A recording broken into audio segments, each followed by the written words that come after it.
When you're born, you get a ticket to the freak show. When you're born in America, you get a front row seat. This line is said by George Carlin, and it fits perfectly here. The freak show, or sideshow, wasn't just a tent full of oddities. It was a mirror held up to society's obsession with the different, the deformed, and the misunderstood. For decades, these exhibitions paraded real people across stages under exaggerated names and made-up tales, turning their lives into profit and spectacle. So join us as we explore the 15 most shocking real circus freaks ever lived. Number 15. George Williams. George Williams was known as Turtle Boy, but the reason why is still a mystery. He didn't have a shell. He didn't move on all fours. He wasn't slow, and he definitely didn't retract his head.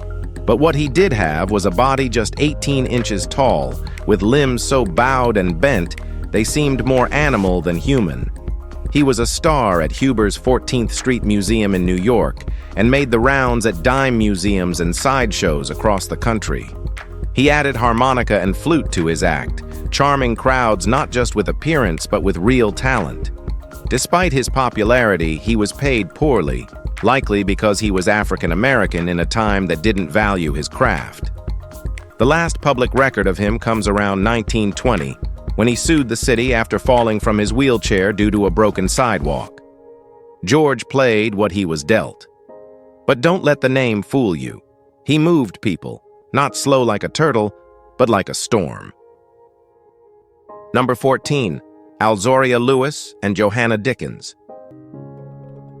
From the 1930s through the 50s, two women ruled Coney Island's sideshow stage, billed as sisters, though that was pure fiction. Aloria had underdeveloped limbs, 6 fingers per hand, and mismatched feet, 6 toes on one, a lone digit on the other. She crawled into the spotlight, performing under names like Turtle Girl, Walrus Girl, and Pig Lady. Her stage story was written as Deep South tragedy, but in reality, she grew up just blocks from her act. Married twice, she sometimes went by Aloria Green. By her side was Johanna, likely born in the 1920s, a little person promoted as the Bear Girl. Their names were fabricated, their backstories invented.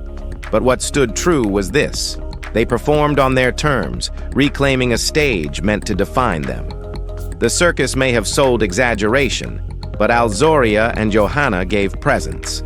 Not sisters by blood, sisters in survival. And their legacy walked off stage, not bowed, but unbothered. Number 13. The Elephant Girl. Someone once asked Sylvia Portorus if she'd ever wished for normal legs. She answered without any kind of hesitation or guilt, "It's God's will, and there's nothing I can do about it." That quiet confidence opened every show. Her right foot, grotesquely swollen from elephantiasis, made walking slow and painful, but her presence was immovable. In the 1940s, she toured American sideshows as the Elephant Girl, often met with cruel stares. But Sylvia didn't flinch. She told her story herself, before anyone else could twist it into cheap theater. Audiences came expecting a punchline. What they got was honesty, delivered with calm clarity.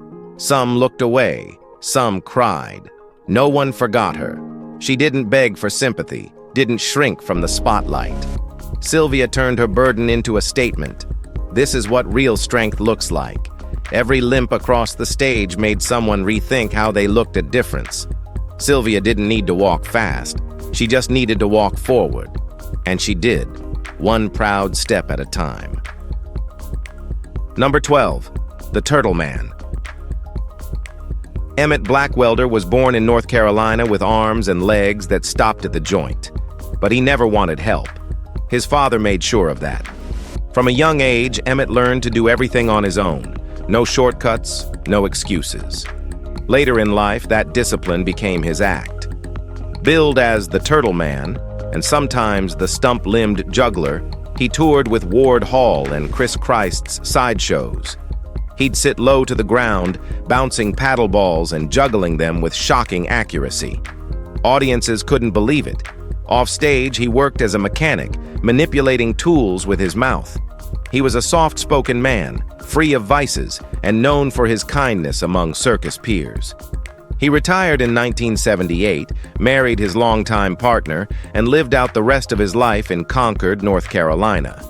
Emitt died in 1996, but not before showing the world that a so-called freak could master more skill, control, and dignity than most people ever touch.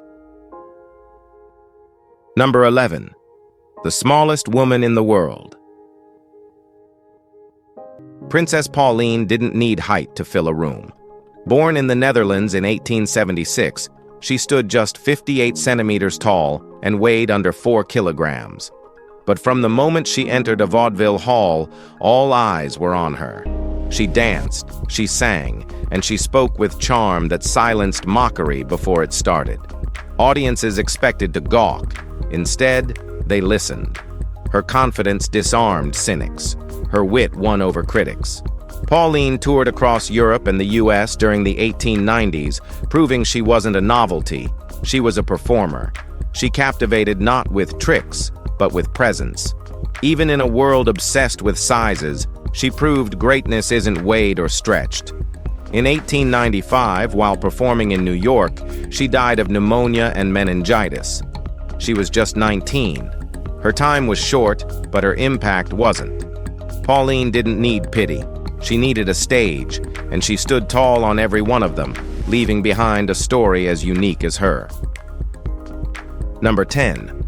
The Puppet Woman. Lucia Zarate wasn't just small, she was historically tiny. Born in Mexico in 1864, she entered the world weighing just 8 ounces and measuring 7 inches tall. By adulthood, she remained lighter than a house cat and is still regarded as the smallest fully formed person ever recorded. That rare distinction made her a sideshow star wherever she appeared. At just 12, she arrived in America and instantly became the highest-paid little person of her time, earning an impressive $20 an hour. Her delicate figure and porcelain doll-like appearance captivated thousands. Despite her fame, she faced tragedy. In 1890, while traveling by train through the Rocky Mountains, a snowstorm halted her journey. Stranded in freezing temperatures without heat, she succumbed to hypothermia at only 26 years old. Her death was avoidable, preventable even, but the machine of spectacle doesn't often pause for mercy. Lucia Zarate wasn't just a medical marvel. She was a human being with a short life, a small frame, and a huge legacy. Number 9. La Belle Irene. Irene Woodward walked into show business in 1862 and redefined what it meant to be a tattooed woman. By the 1880s, she wasn't just famous, she was iconic. Billed as La Belle Irene, she stood apart from her contemporaries not just because she was inked from neck to ankle, but because she carried herself like a queen. Where other tattooed women leaned on shock, Irene leaned on grace. She was elegant, poised, and always costumed to accentuate, not overwhelm, her body art. Inspired by Captain Constantinus and launched shortly after Nora Hildebrandt's debut, she entered the scene at Bunnell's Museum and quickly became a star. Unlike Nora, Irene framed herself as the refined alternative, the classy version of rebellion. She toured America and Europe, drawing crowds that came for the tattoos and stayed for the presence. Irene performed steadily until her death in 1915. In a world that loved to gawk, she made people look twice and admire. She didn't just wear tattoos, she owned them. Number 8. Paul Desmuke. Paul Desmuke was born in Atascosa County, Texas, without arms, but he never once let that define him. From an early age, he trained his feet to do what most people couldn't manage with their hands. He wrote beautifully, played the violin with precision, and even performed a knife-throwing routine with his wife, Mae Simmons, bravely standing as the target. Paul wasn't just a novelty, he was a star. He toured with Al G. Barnes' Circus, Zach Miller's 101 Ranch Wild West show, and wowed audiences at Ripley's Believe It or Not during the Chicago World's Fair in the 1930s. He even made his way onto the silent film screen, appearing in The Unknown and The Sideshow. But perhaps most impressively, in his later years, he served his community as a justice of the peace. Locals simply called him the Judge. What he lacked in limbs, he made up for in precision, presence, and dignity. Paul wasn't a circus freak. He was the main act. Number 7, the Torture King. In the 1990s, when sideshows seemed like a lost relic, Zamora walked on stage and made pain into performance. Known as the Torture King, he gained fame through the Lollapalooza tour, piercing and suspending his body live in ways that made audiences wince and stare. This wasn't gimmickry. It was controlled agony, an exhibition of endurance. By 1999, he joined Slymenstra Hyman in the Girly Freak Show, pushing body art into the mainstream. Zamora didn't scream.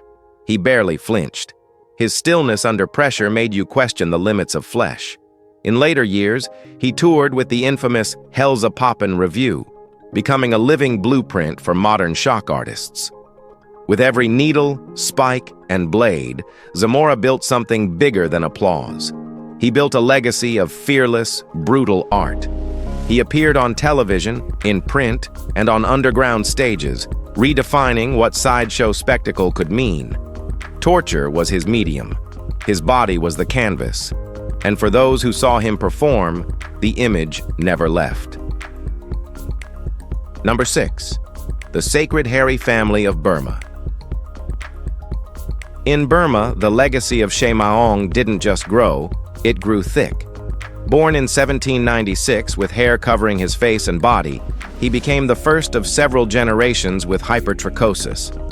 Gifted to a Burmese king at age 5, he lived as both jester and honored guest. His daughter Mafoon inherited the same condition, followed by descendants who carried the same genetic rarity. For decades, they were revered at home, known as sacred, not strange. Then the political tides turned. The royal court fell. They vanished into the jungle, becoming legend. Years later, they emerged again, this time in England, and soon after, touring the US with Barnum. Billed as the Sacred Hairy Family of Burma, they became instant sensations. Yet off stage, they were quiet, polite, and graceful, royal by blood, human by heart. And just like that, they were gone again. No death records, no final performance, only whispers. They didn't vanish from the crowd. They vanished for themselves. And the mystery? Well, it remains a mystery. Number 5, the human skeleton. Peter Robinson was born in 1874 in Springfield, Massachusetts, and his body defied expectation from the start. By adulthood, he weighed just 60 pounds and became known as the human skeleton. What made him unforgettable was not just his frame, but his life partner, Bunny Smith, a fat lady who weighed nearly 470 pounds. Together, they were a living paradox, frail and full, bone and flesh, the visual embodiment of contrast. Peter began performing in the 1890s at Coney Island and worked with major names like Ringling Brothers. He even appeared in Todd Browning's Freaks in 1932, a role that made his skeletal frame iconic. But off stage, he was just a man, married, traveling, performing, and earning his living like anyone else. His image alongside Bunny was used heavily in advertising, not out of cruelty, but fascination. They were opposites, yes, but united in purpose.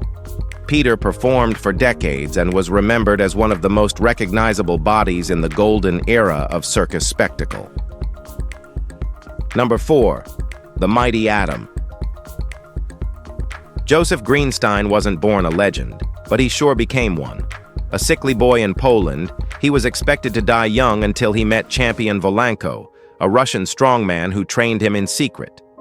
By the time Joseph arrived in America in 1911, he had transformed into Kid Greenstein. Then, in 1914, a jealous rival shot him in the head, and he survived. That moment flipped a switch. He grew his hair long and trained obsessively, morphing into the mighty Atom, performing feats like bending steel bars, biting nails in half, and even stopping planes with ropes tied to his hair. He toured vaudeville, then sideshows, drawing crowds well into the 1930s. When gigs dried up, he sold health tonics on New York streets, still a draw. Even into his 80s, he could rip phone books apart on stage. Joseph Greenstein died in 1977, but not before carving his name into Coney Island's Sideshow Hall of Fame. Small in size, gigantic in impact.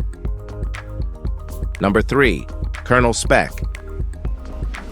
Fleming W. Ackerman, aka Colonel Speck, stood just 4 feet 4 inches. But in the world he built, he was always the biggest presence in the room. Born in 1863 in Moravia, New York, he grew normally until age 4, when his growth suddenly halted.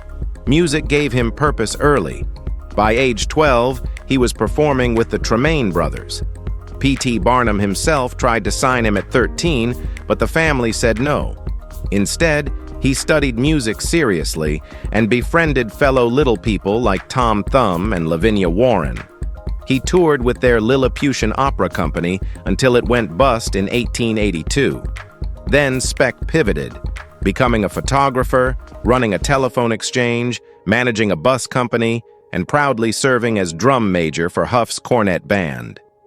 His career wasn't built on shock, it was built on skill. He died in 1946, not as a curiosity, but as a respected man who mastered his craft and lived louder than anyone his size was ever expected to. Number 2. Gargantua the Great. Gargantua wasn't a trained actor, he was a force. Originally named Buddy, this massive gorilla suffered facial disfigurement after a cruel prank involving acid. That trauma created a rage so intense, handlers feared even being near him. In 1938, Ringling Brothers took a risk and rebranded him as Gargantua the Great, calling him the most terrifying living creature on Earth. The gamble worked. He didn't juggle or pose for pictures. He just glared behind iron bars, massive and still, and that was enough. He single-handedly pulled the circus out of financial crisis, packing tents with people eager to see raw, unpredictable power. Posters showed him snarling, practically daring audiences to stare. In an attempt at publicity, they introduced Mrs. Gargantua, another gorilla, but he ignored her entirely. He wasn't there to entertain. He was a presence, not a pet. And for years, that presence kept Ringling alive. Gargantua didn't belong in a costume.